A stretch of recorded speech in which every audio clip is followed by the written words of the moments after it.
আবারও সয়াবিনের দাম বাড়ানোর পায়তারায় ট্যারিফ কমিশনে ভোজ্য তেল উৎপাদক সমিতি।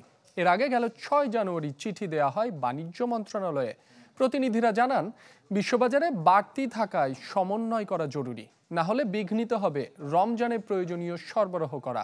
বিস্তারিত রাকিব হোসেনের রিপোর্টে।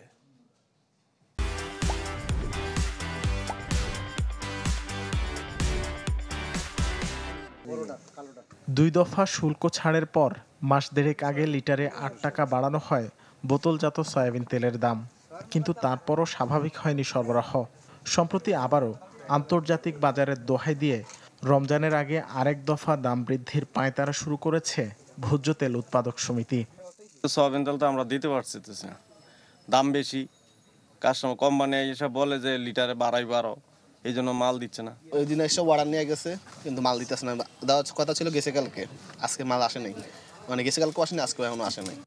এরই মধ্যে গেল ৬ জানুয়ারি বাণিজ্য মন্ত্রণালয়ে আনুষ্ঠানিক চিঠি দেয় অয়েল রিফাইনার্স ও বনস্পতি ম্যানুফ্যাকচারার্স অ্যাসোসিয়েশন, যেখানে রোজায় সরবরাহ স্বাভাবিক রাখতে বলা হয় দাম সমন্বয়ের কথা।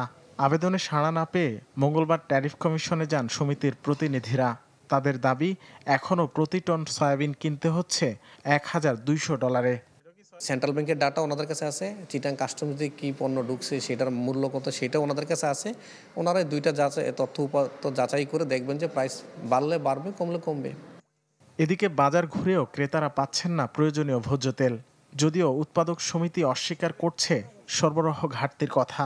দেখাচ্ছি না, এই যে আমার কাছে 2 পিস 3 পিস করে আছে। এখন এগুলো আমার যারা পার্মানেন্ট কাস্টমার অত আমার মাসিক কাস্টমার আছে, ওদেরকে না দিয়ে পারবো না। কোম্পানি আমাদেরকে দিতেছে না, যদিও দিয়ে কার্টন মাল দেয়, অনেক সত্য দিয়ে দেয়, যেমন সাথে আটা, ময়দা, তেল, সরিষার তেল, পানি এরকম নিতে হয়। হাফ লিটার পাওয়া যায় না, আমার সময় 1 লিটার পাওয়া যায় না, আবার দামও বেশি আগের তুলনায়। বাজারের সরবরাহ স্বাভাবিক আছে এবং রমজানের জন্য কোনো সমস্যার কথা না। আর এই মুহূর্তে আমদানি নিয়ে কোনো সমস্যা নেই। ভোজ্য তেলের সরবরাহ সংকট নিরসনে সয়াবিনের বিকল্প হিসেবে সূর্যমুখী, সরিষা সহ বিভিন্ন তেলের যোগান ঠিক রাখায় জোর দিচ্ছে Bangladesh trade and tariff commission. Rakib Hossain, channel 24, Dhaka.